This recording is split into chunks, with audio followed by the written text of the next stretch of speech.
An elite force of Norwegian resistance fighters returned to their invaded homeland to carry out one of the most daring and significant acts of sabotage in World War II. Their target is the world's largest hydroelectric power plant in Nazi-occupied Norway. The Allies know that Hitler could use it to produce heavy water, a key component in the ultimate weapon of the war, an atomic bomb. The plant must be destroyed. But it won't be easy. In the harshest winter on record, they must survive, strike, then evade capture, crossing 250 miles of enemy territory. Success could halt Hitler's atomic program, but for the raiders, the mission itself may be suicidal.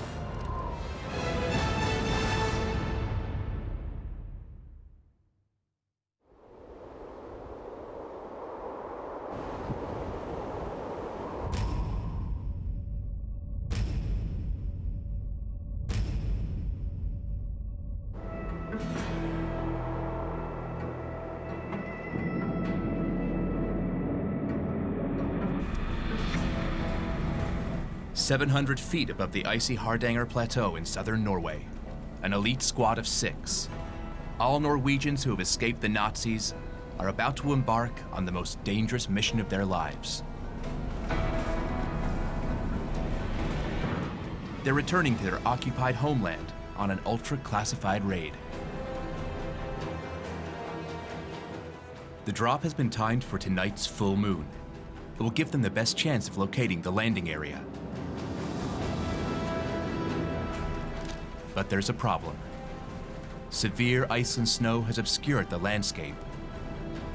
And now, they can't find the drop zone.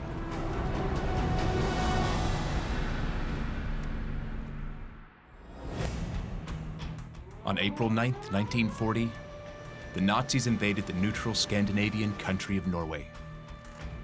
Within just 48 hours, they occupied almost every major city, town, and airfield. Crucially, they also took control of the world's largest hydroelectric power plant.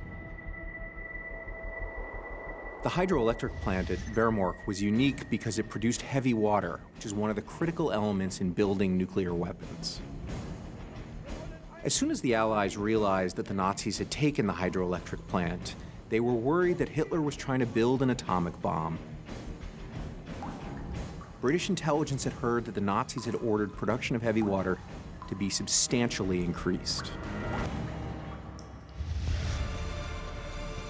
No one has built an atomic bomb, but scientists know it is possible. Making heavy water requires a lot of water and electricity, and the hydro plant has plenty of both. But the Allies don't want Hitler to get there first.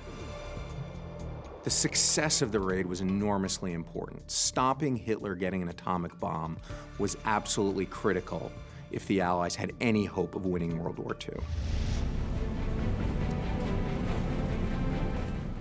Leading this critical mission is Second Lieutenant Joachim Ronneberg.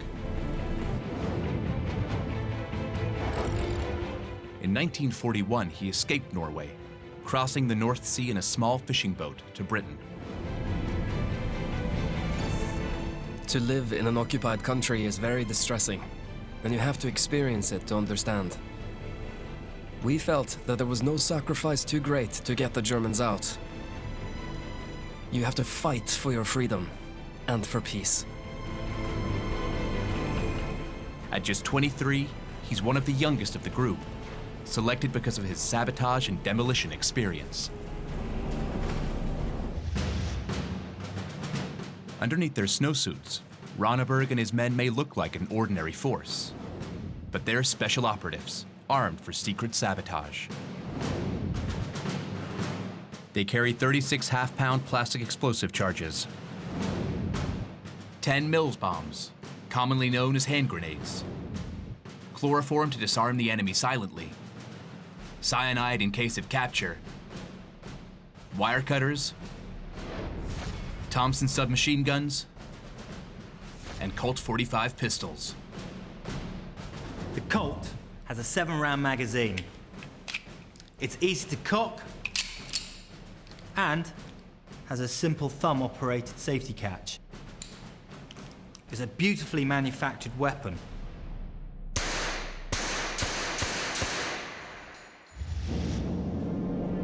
The men might be armed and ready, but they can't find the landing zone. If they jump in the wrong place in extreme conditions, the whole mission could fail.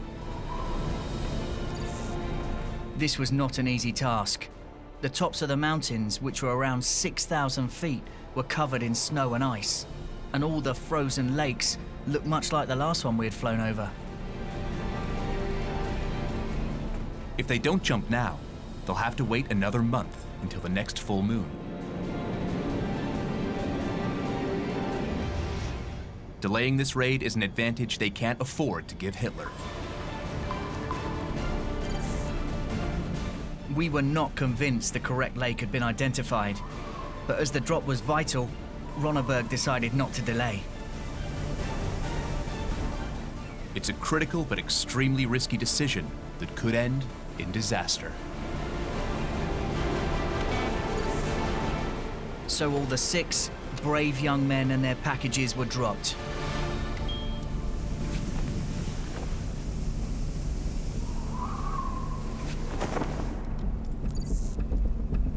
I can remember thinking as we watched the parachutes going down onto this frozen wasteland, what courage they had.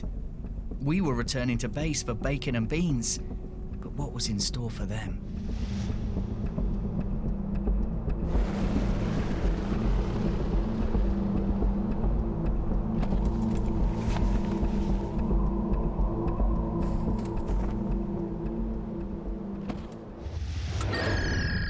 Their drop zone should be near Svensbu, by Lake Saura, 20 miles from the hydro plant. Until they get their bearings, they don't know if they're in the right place, but at least they've landed safely. Ronneberg's men aren't alone on this mission. They'll be met by this 4-man advance party who have been living undercover and gathering intelligence on the Veamork hydro plant for the past 5 months. Between them, they intend to put Hitler's heavy water production out of action.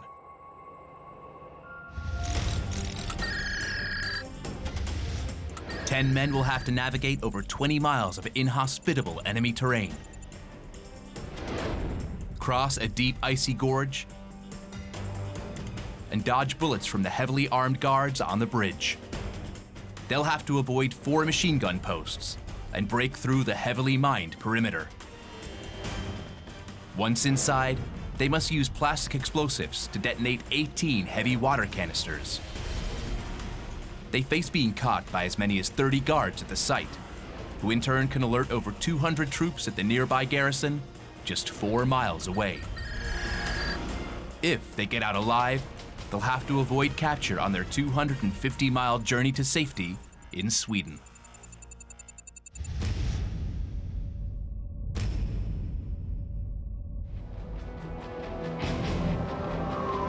The special operatives hit the ground and spring into action. This might be their homeland, but now it's enemy territory. Nazi soldiers could be anywhere. They must hide all traces of their landing to avoid detection.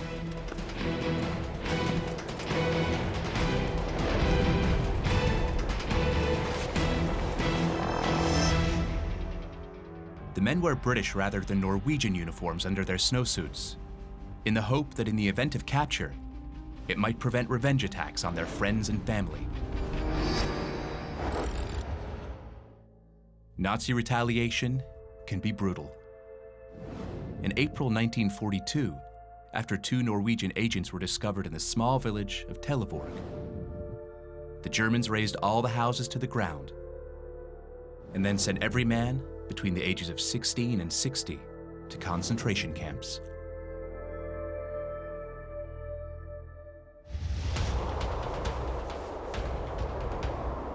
Ronneberg's section must cross back-breaking terrain to reach their target. They have kept supplies to a minimum and carry only the weapons they need for the attack itself. We would need the most powerful weapons possible, because we imagined we would have to fight our way into the plant and out again. We chose the Tommy guns and Colt revolvers partly because they used the same ammunition, but also because they were really good stopping weapons. The guns they've chosen are devastating at short range, perfect for the raid, but they won't help them in their trek across the wide open enemy terrain. Any Germans patrolling the area would most likely outgun them. If the Special Forces operatives are seen, they won't stand a chance. The KAR-98 was a German bolt-action Mauser. It was based on a simple World War I design and was the German soldiers' basic weapon. With a bolt action, it fires rounds at a speed of over 2,000 feet per second and is effective up to 800 yards. It has a much longer range and accuracy than anything Ronneberg's men carry.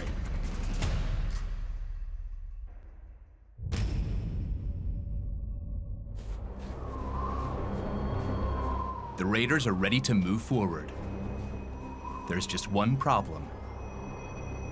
There's no sign of the rendezvous party. They realize they've landed off course. They're near Skrikken, but that is some 18 miles northwest of the intended drop zone in Svensbu. It's the middle of the night, minus 22 degrees Fahrenheit, and the 6 soldiers are stranded deep behind enemy lines. All they can do is press on and hope they don't run into a Nazi patrol.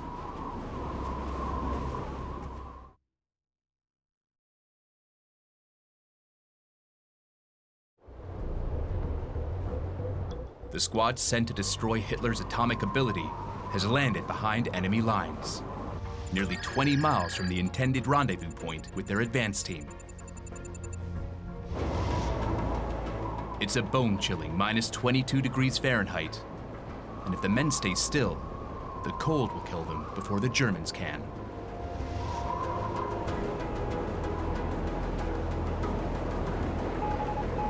In the Svensbu hut, the 4-man advance squad receive radio communication from HQ. They're told the exact whereabouts of their friends is unknown, as they were dropped blindly. Despite the risk to their own lives, they decide to go out and search for the others. Their leader is experienced mountaineer Jens Anton Poulsen. As a young man, my main interests were hunting, fishing, outdoor life. I knew the mountains and I knew the area. He's from the nearby town of Rjukan, and as a child grew up in the shadow of the target. Poulsen's team have already been here for 5 months, gathering as much intelligence about their target as possible. But he knows all their efforts will be in vain if they can't find the sabotage party. This mission can only be completed with all 10 men. But Poulsen's men are in Svensbu, nearly 20 miles southeast from the rendezvous party, who've landed in Skrikken.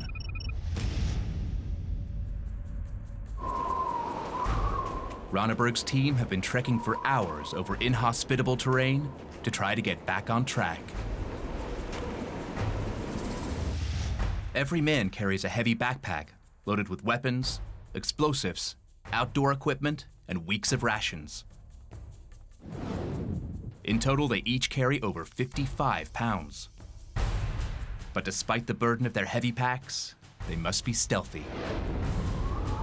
They are under constant threat of being spotted by German patrols. But these men thrive under pressure. Handpicked to set Europe ablaze, the Special Operations Executive are the best of the best. Volunteers in Winston Churchill's secret army. Special Operations Executive was comprised of agents intended to go behind enemy lines and to cause as much destruction as possible. They had to be trained in disguise, in sabotage, and in special instances, they could be used to target new technologies. SOE was actually recruited internationally. People could be planted back again into their home countries. This meant they would have much better chance of blending in and moving around without being discovered.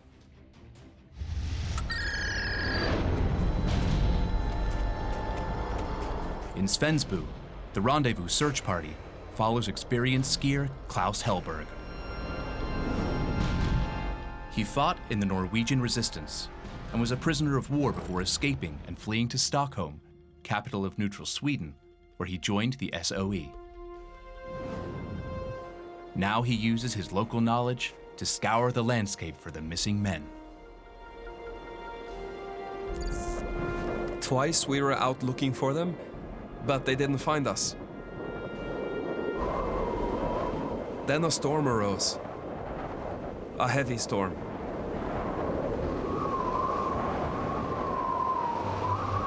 As the storm hits, the men have to retreat to base. After enduring 5 months in one of the worst winters on record, they are in danger themselves. We had some food left. Not much from our rations. But that was soon empty. And then we had no food. No food at all.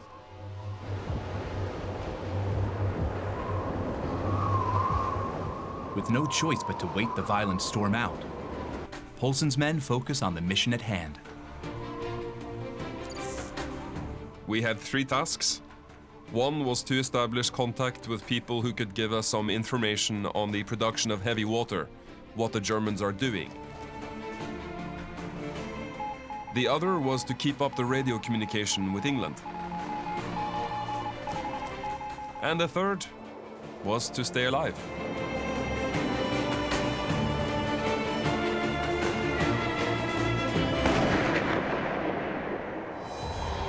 Despite the raging storm, the missing party are alive, thanks to a lucky discovery.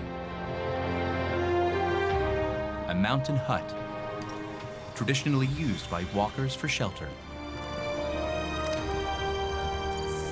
We didn't even see the hut. We just walked into it. We were very, very lucky. But now they're trapped in their hideaway by 70 miles per hour winds. You felt as if the whole cabin was going to be lifted off the ground.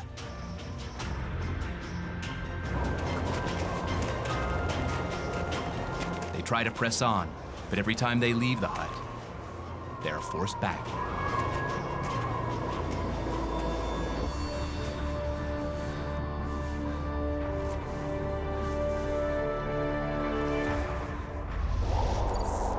We learned that we cannot define nature, but must adapt and accommodate oneself to her. Nature will not change. It is man who must change, if he is to live in conditions where nature is dominant. 3 days later, things get even worse. The snowstorm rages with renewed power. Visibility, 0. The general lassitude of all members of the party was evident, and 2 men were seriously ill.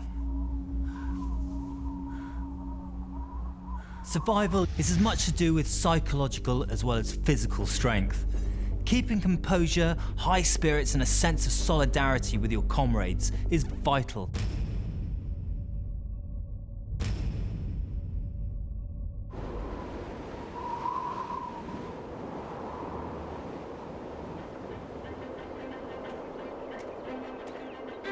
After nearly a week, the storm finally lifts. Ronneberg and his men move east towards the advance party. The exhausted squad trek for hours. They're almost within reach of Svensbu.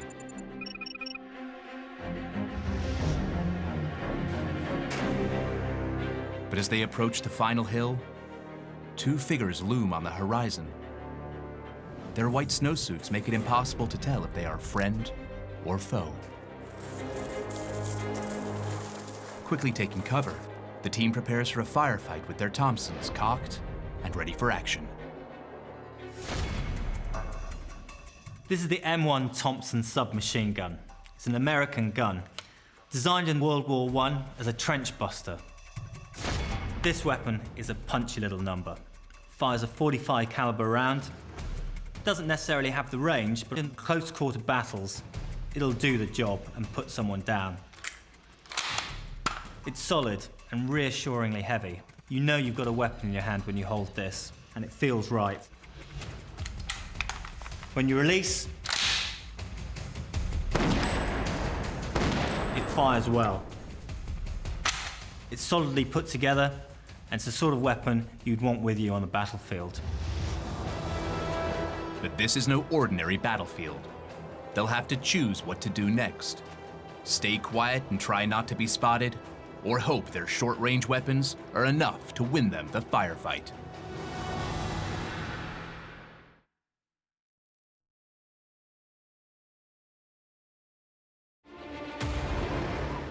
For nearly a week, this top-secret squad has survived extreme weather and crossed miles of hostile terrain to rendezvous with their comrades. But now, they face being exposed.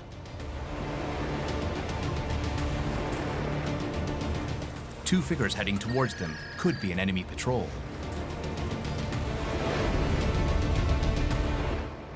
With only short-range weapons and no backup, their mission could be over before it's even begun.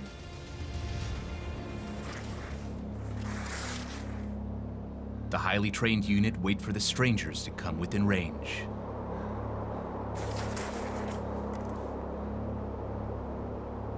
When suddenly, a call rings out.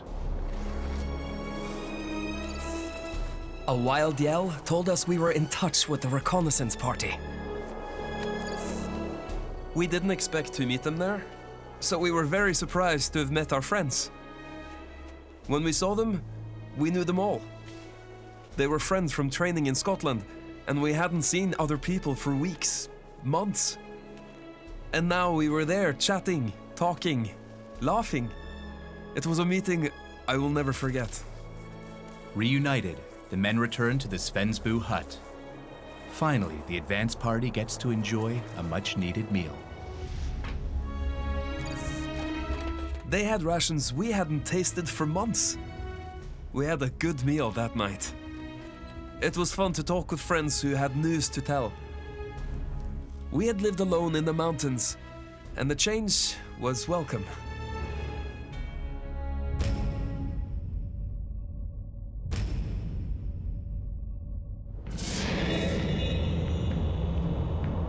Now the elite commandos have just 4 days to make final preparations. Our chances of being trapped were very great indeed, and so we had a long discussion about our best plan for retreat. We knew that this was going to be serious, and that we might not come through it. For missions like this, you need detailed and intricate knowledge of the target. The best way to get that intel is eyes on the ground. It's very effective, but it's extremely dangerous. Fortunately for the men, there is another member of the team, Einar Skinnerland, willing to risk his life for inside information. Skinnerland was a Norwegian refugee who had fled to England after the Nazis occupied Norway. The SOE grabbed him up, gave him a quick amount of training, and then 11 days after he had arrived in England, dropped him back in Norway to be an operative at the plant and send back vital information for the raid. I am quite certain there was not one operation during the war with such good information and knowledge of the target as we had on ours. Based on Einar's invaluable intel, the elite force have another advantage. An exact replica of the heavy water room in their HQ. They have tirelessly rehearsed laying the explosives on the model canisters. Each man has also memorized drawings, photographs, and maps of the plant. None of us had been to the plant in our lives, but by the time we left Britain, we knew the layout of it as well as anyone.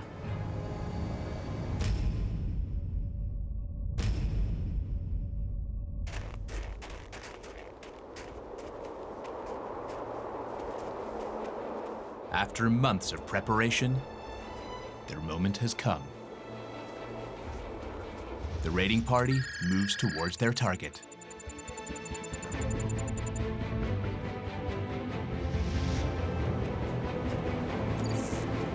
It takes some time to get used to the idea that this is probably the last thing you'll do. But that's the difference, I think, between the people in the free world of Britain or America. You were never occupied. We knew what occupation was, and we fought against it. And we fought against it willingly. This is an almost impossible mission, but it is made even more dangerous by the fact that an attempt to destroy the plant has been made before. Operation Gunnerside was actually not the first attempt to sabotage Hitler's nuclear weapons program. The glider assault, codenamed Operation Freshman, failed. The gliders landed in the wrong place, and the British soldiers were actually captured by the Germans. Under Hitler's commando order, all of those British soldiers were executed.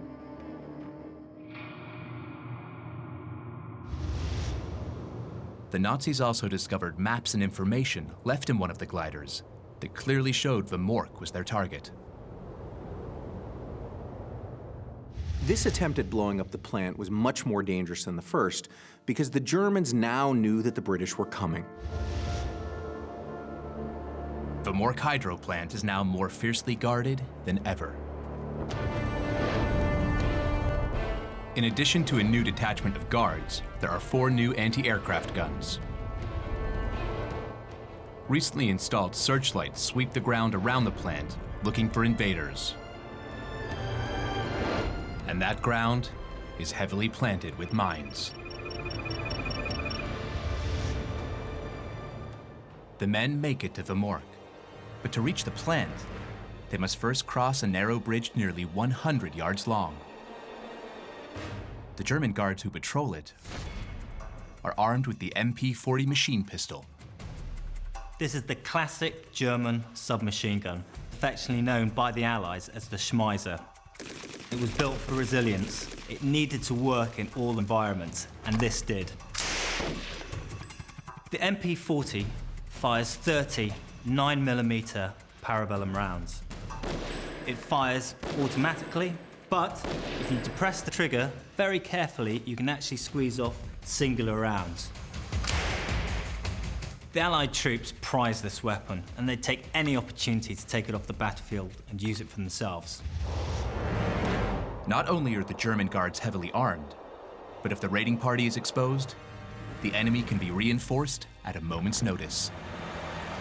If the unit is discovered, German reinforcements from Rjukan would race to the plant's aid, meaning that they would be vastly outnumbered and outgunned.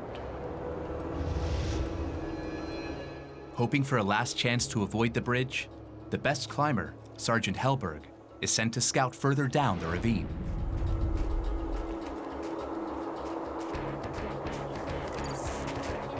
I was rather skeptical. I was afraid it wasn't possible to cross. I ought to have gone, and I remember it well because I had a bad conscience about it. It was a great risk to take.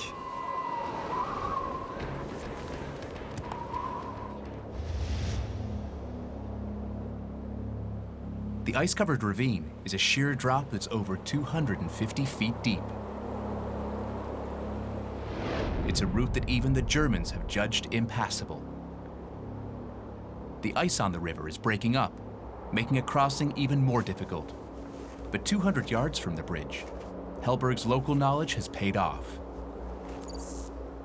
I found the place where it was possible to get down to the gorge. It was a risk.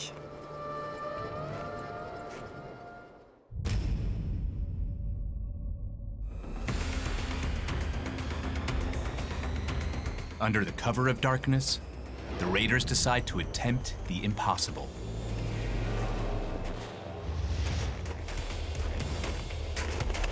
Attacking at night is a key tactic. The darkness gives them cover, but makes the climb even more treacherous. One slip and they risk being exposed, or even worse, fall to their death. To stand a chance of making it up the icy ravine, the men have to be as light as possible. They've even removed their snowsuits. Now in the uniform of British soldiers, the Norwegians move forward carrying just their weapons and explosives. The weather was fading dramatically. The wind was blowing, the snow was melting. They'll need to use every ounce of concentration. One wrong move, and they could plummet to the icy ravine below.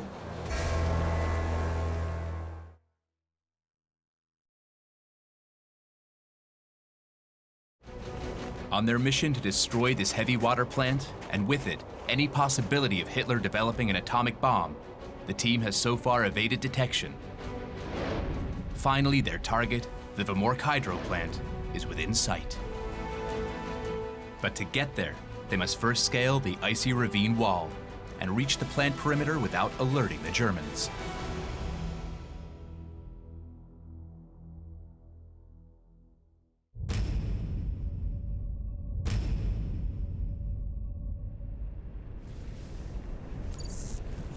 The whole time we heard the humming from the target, hoping that in about 2 hours' time it would be quiet. If we had good luck.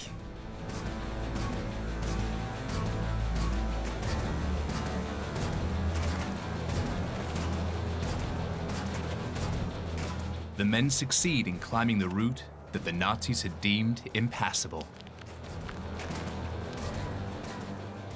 They make it to the other side exhausted, but for a moment, relieved.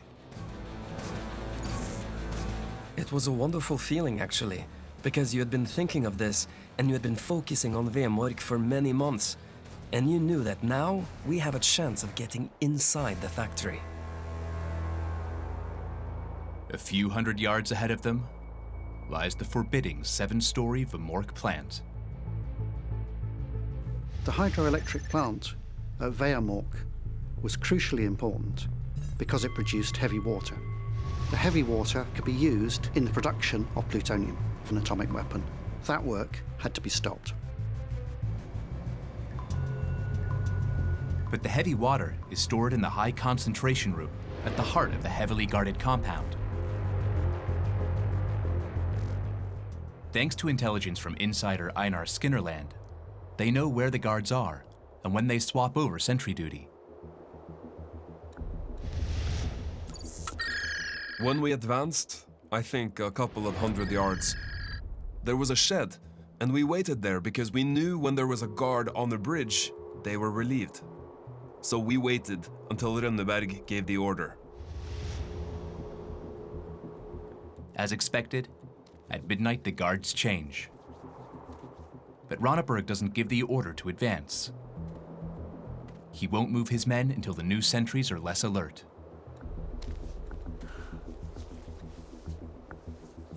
So now, it's a waiting game.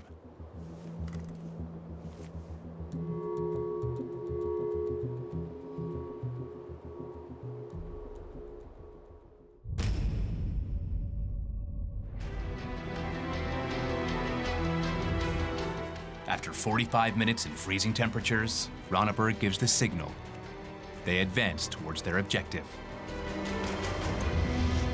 Paulsson's covering party takes the lead.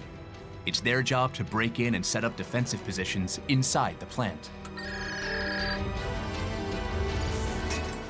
The gate leading into the factory area was locked by a chain, but we had a wire cutter.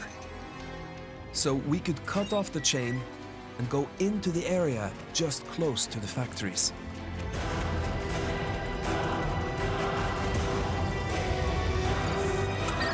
The covering party took up their pre-planned positions. Haukeli and I, for instance, advanced up to, I think, 20 yards from the guard hut. There was something we could hide behind there.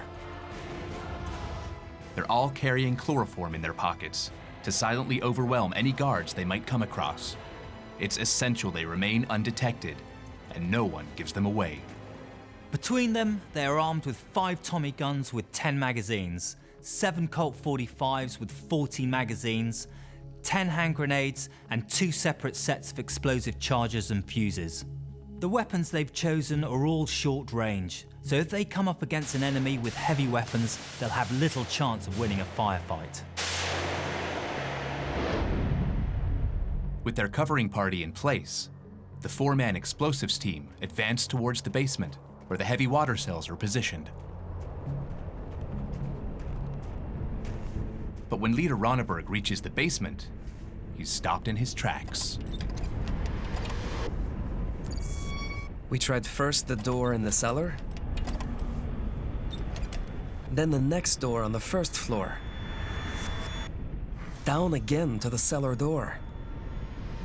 It was all quite impossible. The door, which they were informed would be open, is locked. Being an elite operative isn't just about physical and mental stamina. It's also about being able to think on your feet and somehow find a way forward when things don't go your way. In these situations, that sense of initiative and never say die attitude can be the difference between success and failure. One thing's for sure, they can't go back. Ronneberg knows that time is their enemy. Every second they stand still increases the chance of discovery. He directs 2 of the men to look for an alternative entry, and he moves east with Sergeant Kaiser. As a last resort, they decide to try an overhead conduit carrying power cables.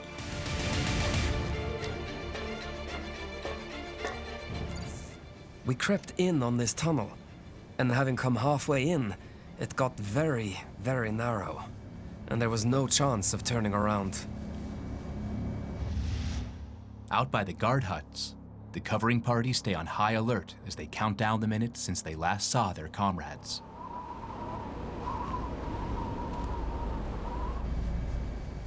In the conduit, Ronneberg and Kaiser are approaching their target, the high concentration room where the heavy water canisters are kept. We came to the opening and looked through the window and saw a Norwegian workman. He was reading the instruments and writing the log.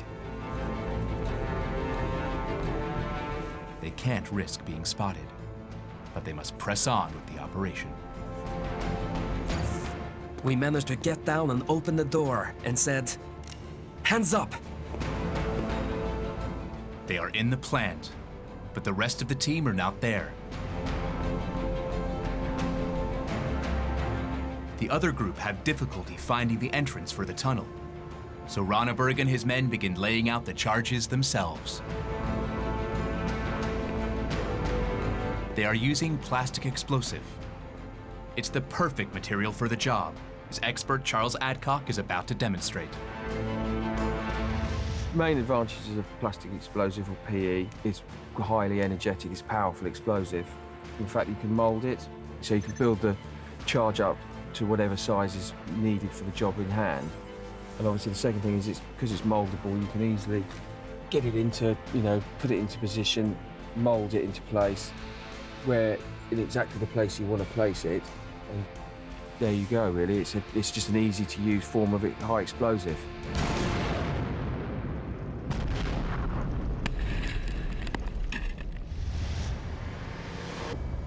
Ronneberg has to lay explosive charges around all 18 of the heavy water canisters.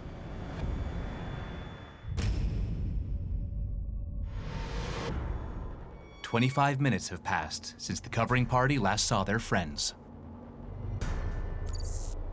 I was sitting there, waiting, scared, and thinking what to do if it went wrong. In the heavy water chamber, Ronneberg and Kaiser are halfway through laying out the charges when they're disturbed. The window out to the yard suddenly broke, and I saw my covering man pointing his gun immediately at the window. Ronneberg's luck may have just run out.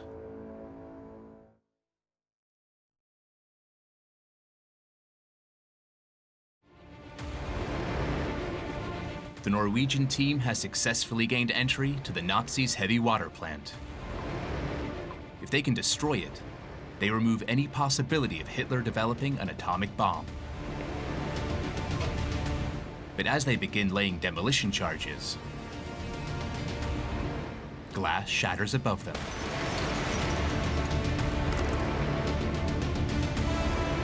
Fortunately, it's just the other members of the explosives party breaking a window to get to them. The question now is, did the sound of breaking glass alert the Germans? In a drastic move, Ronneberg decides to shorten the fuses by 3/4. When we made up the ignition sets, we should have had 2-minute delays, but we decided to put 30-second fuses on so that we could hear the bang as soon as possible and be certain that we had done the job. But this gives them less time to get out. Taking a personal risk to ensure a mission is completed takes strong leadership. In these situations, that sense of initiative and never say die attitude can be the difference between success and failure.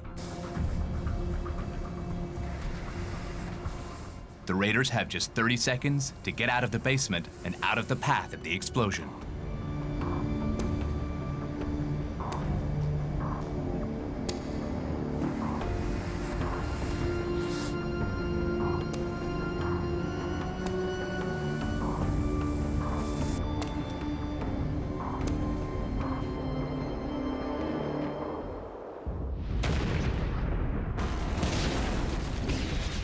The high concentration room explodes. 1.5 tons of heavy water floods out.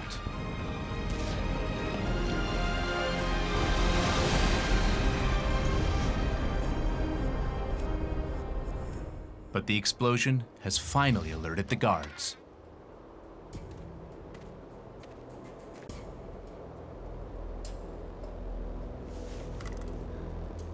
The mission target may have been reached, but getting out alive is another story. Paulson has the guard in his sights, but he knows he's not there to kill Germans. His restraint saves the group. The guard walks back to his hut, and no one else is alerted. Ronneberg deliberately leaves a gun, tools, and papers behind. To avoid reprisals, he wants the Germans to think that this was a British job. The elite force makes a rapid exit. We climbed down the same way, down to the riverbed.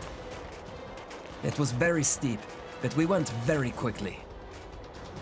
The snow had blown away, and the ground was frozen, so we left no marks at all. The men make it over the ravine just as the Nazis discover the destroyed heavy water chamber.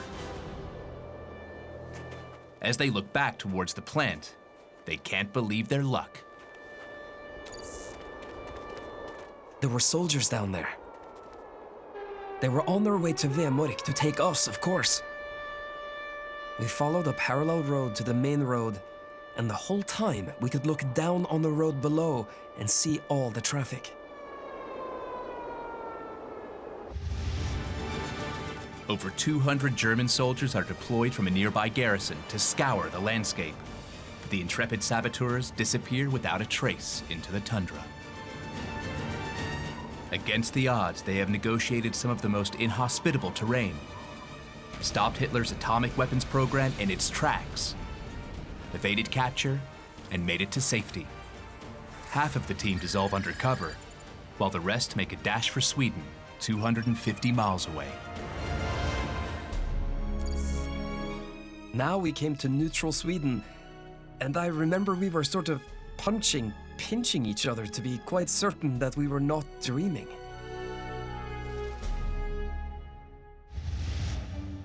Their mission was judged a complete success.